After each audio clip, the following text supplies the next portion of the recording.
Selamat siang, salam sejahtera bagi semua yang akan menonton video ini.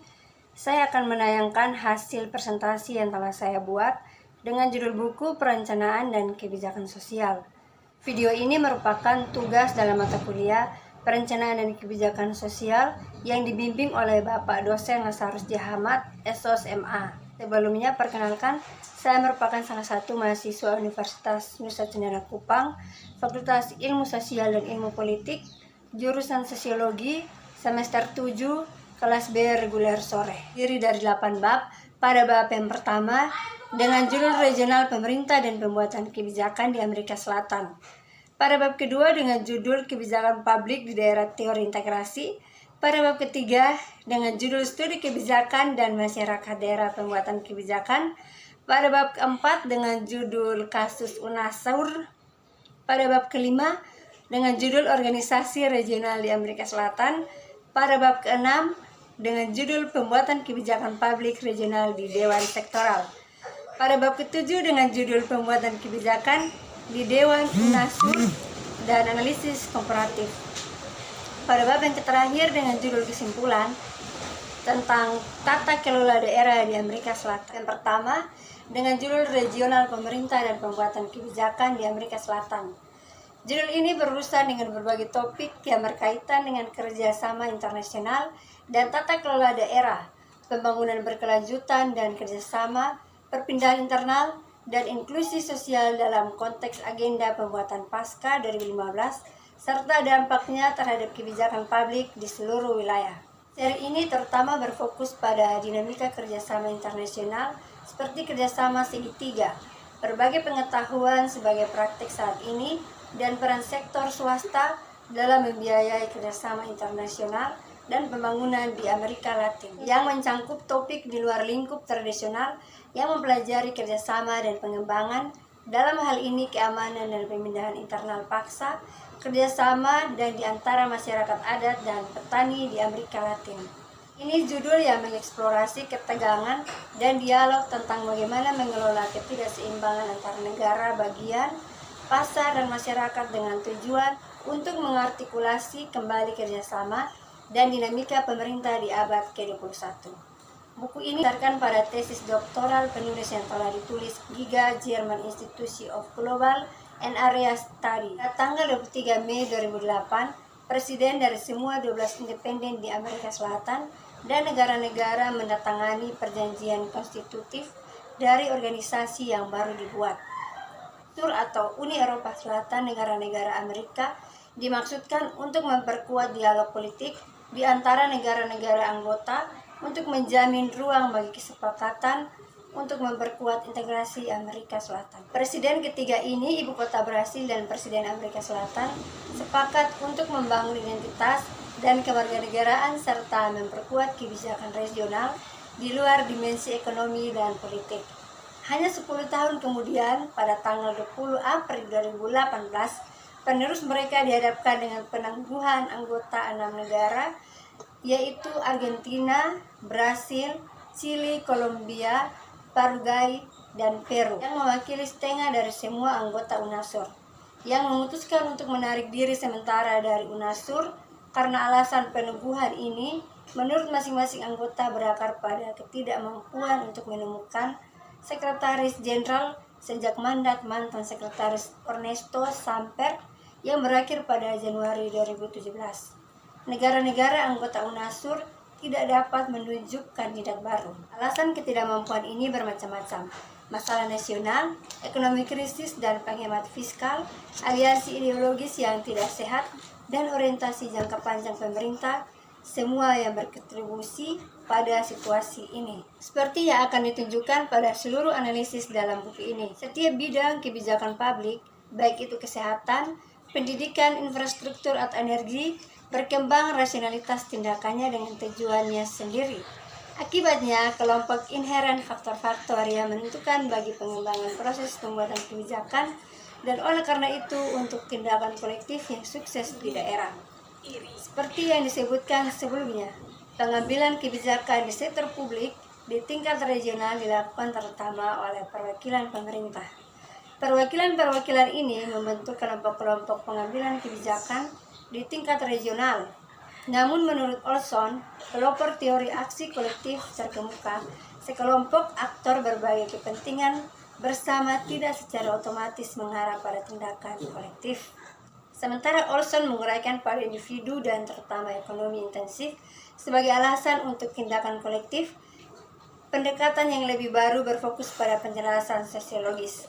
Proses yang dapat menyebabkan pemberlakuan bersama dan dengan demikian berkontribusi pada tindakan kolektif adalah keprihatinan perspektif teoritis interaksi sosial. Pada dasarnya, interaksionis teori berusaha untuk menjelaskan proses sosial melalui pembangunan makna dalam interaksi manusia. Individu yang sesuai harus ditafsirkan dalam konteksnya. Dalam kasus ini, konteksnya dipersempit ke kelompok-kelompok pembuat kebijakan di organisasi antar pemerintah. Akibatnya, penulisan menerapkan pendekatan yang berbasis aktor berdasarkan asumsi interaksionis. Sementara lembaga regional antar pemerintah menciptakan ruang di mana berinteraksi dengan para pembuat kebijakan. Kedua, dengan judul kebijakan publik di daerah teori integrasi. Studi dalam penelitian akademik modern bukanlah hal baru. Hal ini pada kenyataannya sebagai integrasi regional itu sendiri. Amerika Latin khususnya memiliki tradisi kerjasama regional. Bab 3 dengan judul Studi Kebijakan dan Masyarakat Daerah Pembuat Kebijakan. Dengan mengkonseptualisasi tingkat regional sebagai multi level, itu mencangkup karakteristik tingkat nasional dan global. Hal ini penting untuk dicatat bahwa wilayah tidak sama dengan tingkat regional, yang menggambarkan ruang aksi yang dibangun secara sosial seperti yang telah kita lihat.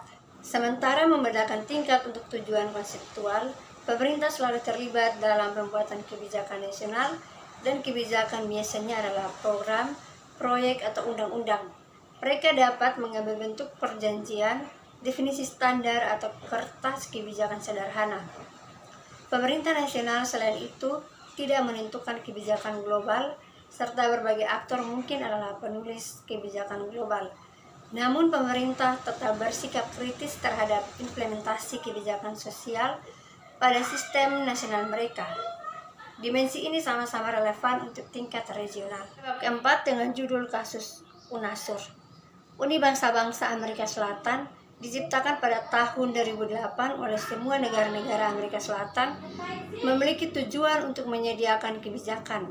Ini adalah contoh kerjasama yang intens di tingkat materi tanpa campur tangan presiden. 5 dengan judul Organisasi Regional di Amerika Selatan.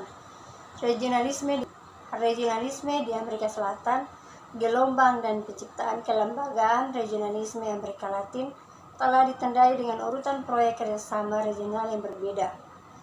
Proyek Amerika Selatan yang baru sama sekali tidak dianggap bertentangan dengan yang sudah ada karena mereka semua mengikuti logika yang sama dari regionalisme terbuka.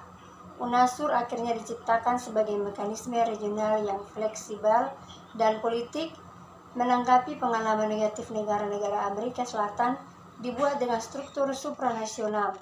Apakah pelembagaan rendah kelemahan atau kekuatan UNASUR secara kontroversial diperdebatkan. Pada bab ke-6 dengan judul Pembuatan Kebijakan Publik Regional di Dewan Sekretariat. Pengalaman kelembagaan yang berbeda, yang pembuat kebijakan dibuat di Mercosur dan SAN, serta dalam administrasi nasional mereka.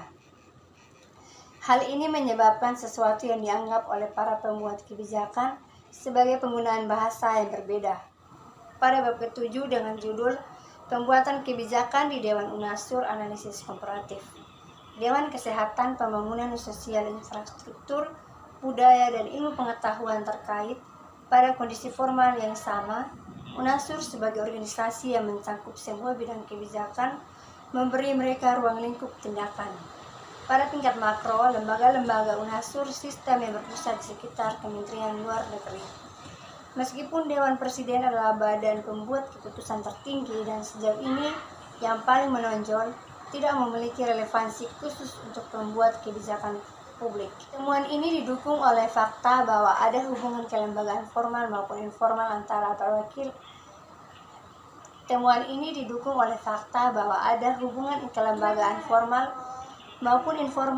perwakilan menteri dan kantor kepresidenan masing-masing. Dewan Menteri Luar Negeri mengambil sebagian besar keputusan dan Dewan Delegasi melakukan pekerjaan koordinasi. Dengan demikian, wakil-wakil ini mengakreditasi diri mereka sebagai peran sentral sesuai dengan fungsi mereka sebagai negosiator politik di semua eksternal. Sebagai negosiator politik di semua eksternal hubungan Kementerian Luar Negeri dan semua negara anggota yang menetapkan satu perwakilan Dewan Delegasi. Pada bab yang terakhir atau pada bab ke-8 dengan judul kesimpulan tata kelola daerah di Amerika Selatan. Studi ini terinspirasi oleh fakta bahwa supranasionalitas tidak lagi sebagai tujuan besar organisasi regional. Kenyataannya, negara-negara telah menolak untuk menyerahkan kedaulatan di semua wilayah kecuali Eropa. Namun demikian, regional para sarjana integrasi terus membahas fenomena proses integrasi regional yang mengingat adanya atau tidak adanya struktur supranasional. Terinspirasi oleh Uni Eropa, fungsionalis dan neofungsionalis mendirikan studi integrasi regional sebagai bidang ilmiah, teori terkemuka dan konsep lapangan.